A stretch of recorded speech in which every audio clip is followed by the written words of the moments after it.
کیا جناب ابراہیم کے والد کافر تھے؟ کیا انبیاء کسی کافر کے لیے دعا کر سکتے ہیں؟ اور کائنات میں عالم کو کتنے حصوں میں بانٹا گیا ہے؟ آئیں جانتے ہیں آج کے ایپیسوڈ میں۔ اعوذ باللہ من الشیطان الرجیم، بسم اللہ الرحمن الرحیم۔ ناظرین السلام علیکم، تفسیر نور کے اس پروگرام میں آپ کو خوش آمدید کہتے ہیں۔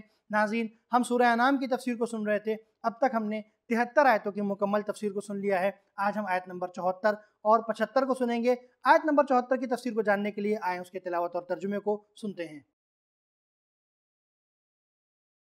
كتاب أنزلناه إليك مبارك ليدبروا آياته وليتذكر أولو الألباب بسم الله الرحمن الرحيم وإذ قال إبراهيم لأبيه آزر أتتخذ أصناما آلهة إني أراك وقومك في ضلال مبين۔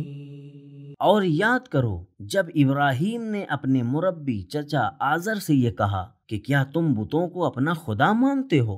میں تو تمہیں اور تمہاری قوم کو کھلی گمراہی میں پاتا ہوں۔ یہ تو تھی آیت نمبر 74 کی تلاوت اور ترجمہ۔ اب دیکھتے ہیں کہ اس کے اندر نکات کون کون سے پائے جاتے ہیں۔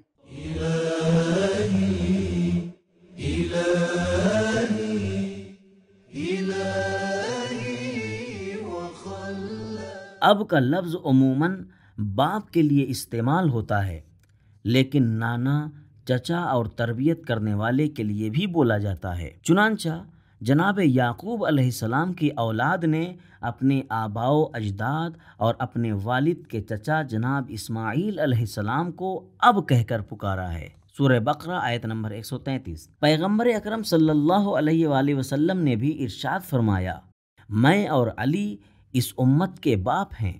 بہار جلد نمبر 16 صفحہ نمبر 364۔ آزر جناب ابراہیم علیہ السلام کے والد نہیں بلکہ چچا تھے، کیونکہ جناب ابراہیم علیہ السلام کے تمام آباء و اجداد یکتا پرست تھے۔ اہل سنت علماء طبری، آلوسی اور سیوطی بھی کہتے ہیں آزر جناب ابراہیم علیہ السلام کے والد نہ تھے۔ اس کے علاوہ جناب ابراہیم علیہ السلام نے اپنے والدین کے لیے دعا کی ہے، ربنا اغفر لی ولوالدی، سورہ ابراہیم آیت نمبر 41، جبکہ اصولی طور پر مسلمان کے لیے جائز نہیں ہے کہ وہ کسی مشرک کے لیے مغفرت کی دعا کرے، خواہ اس کے قریبی رشتہ دار ہی کیوں نہ ہوں۔ مذکورہ بالا گفتگو سے یہ معلوم ہوتا ہے کہ اس آیت میں اب سے مراد باپ نہیں۔ تاریخ کی کتابوں میں جناب ابراہیم علیہ السلام کے والد کا نام آزر نہیں بلکہ تارخ ذکر کیا گیا ہے۔ تفسیر المیزان۔ جناب ابراہیم علیہ السلام کا اپنے چچا کے لیے استغفار کرنا ان کے کفر کا اظہار ہونے سے پہلے تھی۔ دوسری بات یہ ہے کہ یہ استغفار اس وعدے کی بنا پر تھی جو انہوں نے اپنے چچا سے کر رکھا تھا۔ جب وہ یہ جان گئے کہ وہ حق کو قبول کرنے والے نہیں ہیں تو انہوں نے چچا سے دوری کا اعلان کر دیا اور الگ ہو گئے۔ سورہ توبہ آیت نمبر 114۔ ناظرین، آیت نمبر 74 کے نکات کے بعد دیکھتے ہیں کہ اس کے اندر پیغامات کون کون سے پائے جاتے ہیں۔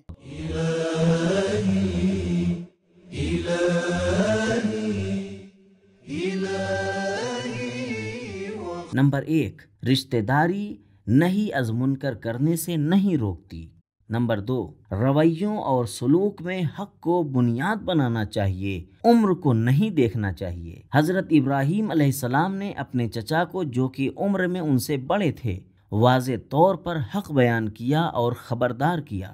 نمبر 3، حق کی دعوت دینے کا طریقہ یہ ہے کہ پہلے اپنے قریبیوں سے دعوت کو شروع کیا جائے، لے ابی ہے۔ اس کے علاوہ گفتگو کو واضح ہونا چاہیے، اصل بات کرنی چاہیے۔ نمبر 4، شرک اور بت پرستی کی تاریخ حضرت ابراہیم علیہ السلام کی رسالت سے بھی پہلے کی ہے۔ نمبر 5، کسی کی تعداد، سابقہ یا عمر زیادہ ہونا باطل کو حق میں تبدیل نہیں کر سکتا، اور ہر جگہ ایسے موضوعات اہمیت نہیں رکھتے۔ نمبر 6، بت پرستی ایسی گمراہی ہے کہ صحیح و سالم فطرت و عقل والا شخص اسے تنقید کی نگاہ سے دیکھے گا اور قبول نہیں کرے گا۔ نمبر 7، اگرچہ حضرت ابراہیم علیہ السلام بردبار اور حلیم تھے، ان ابراہیم لأواہ حلیم، سورہ توبہ آیت نمبر 114۔ اللہ کے پیغمبر کو فرعون کے ساتھ بھی نرم لہجے میں بات کرنی چاہیے، لیکن اس آیت میں حضرت ابراہیم علیہ السلام کا سخت لہجہ ان کے چچا کا کفر پر بضد ہونے کی وجہ سے تھا۔ ناظرین ماشاءاللہ، یہاں پر ہماری 74 آیتوں کی تفسیر مکمل ہو گئی ہے۔ اب ہم آیت نمبر 75 کی تفسیر کو جاننے کے لیے اس کی تلاوت اور ترجمے کو سنتے ہیں۔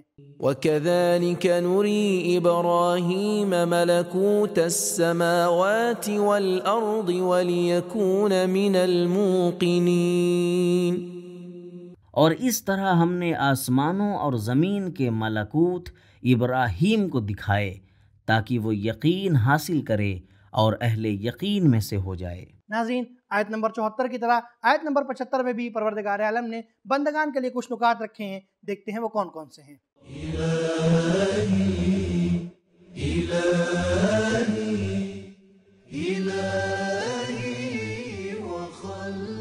ملکوت کے بارے میں بزرگوں نے مختلف باتیں کی ہیں، جن میں سے کچھ کو ہم بیان کر رہے ہیں۔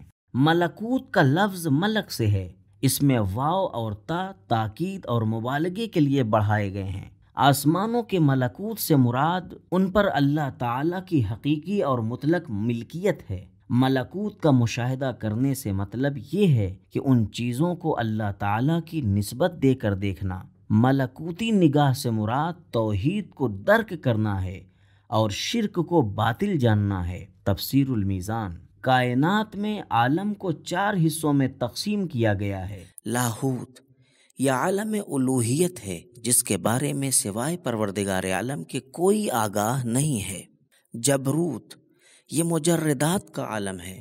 ملکوت یہ اجسام کا عالم ہے۔ ناسوت یہ عالم کون، تبدیلی اور ایک حالت سے دوسری حالت میں بدلنے کا عالم ہے۔ تفسیر اطیب البیان۔ عالم ملکوت عالم اسرار، عالم غیب اور حیرانی کا عالم ہے۔ قاموس معجم الوسیط۔ آسمانوں کا ملکوت وہاں کے عجائب ہیں۔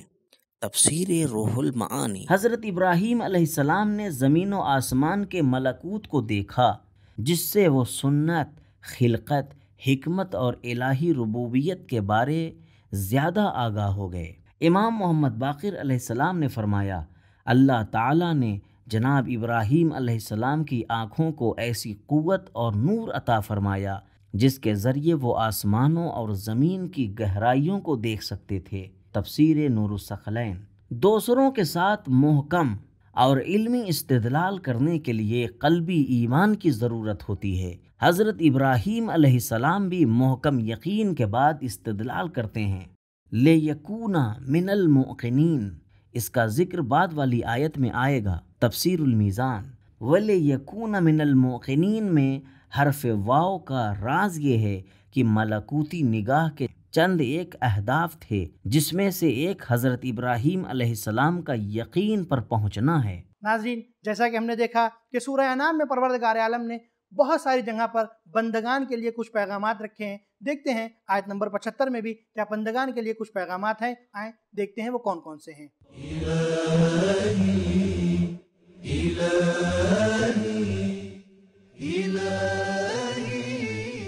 نمبر 1، جس نے حق کو جان لیا اور اس کی طرف دعوت کی اور کسی سے نہ ڈرا تو پروردگار عالم اسے ملکوتی نگاہ عطا فرماتا ہے۔ جس طرح آیت کے مطابق حضرت ابراہیم علیہ السلام کو ملکوتی نگاہ عطا کی گئی، اور کوئی بھی شخص، کوئی بھی جوان روحانی پاکیزگی کے ذریعے ملکوتی نگاہ حاصل کر سکتا ہے، کیونکہ متعدد تفاسیر کے مطابق اس دور میں جناب ابراہیم علیہ السلام نوجوان تھے۔ نمبر 2، یقین ایمان کے بلند ترین درجوں میں سے ایک ہے۔ نمبر 3، یقین پر پہنچنے کے لیے الہی امداد کی ضرورت ہے۔ تو ناظرین ہمیں معلوم ہوا کہ جناب ابراہیم کے چچا کافر تھے، نہ کہ ان کے والد، اور جو انہوں نے اپنے چچا کے لیے دعا کی تھی وہ اظہار کفر سے پہلے تھی۔ ناظرین عالم کے 4 حصے ہیں، جیسا کہ آپ نے ابھی تھوڑی دیر پہلے سنا۔ ناظرین یہیں پر ہمارا آج کا ایپیسوڈ ختم ہوتا ہے، انشاءاللہ پھر ملیں گے، تب تک کے لیے شکریہ، خدا حافظ۔ سبیل قرآن، قرآنی سماج کی پہچان۔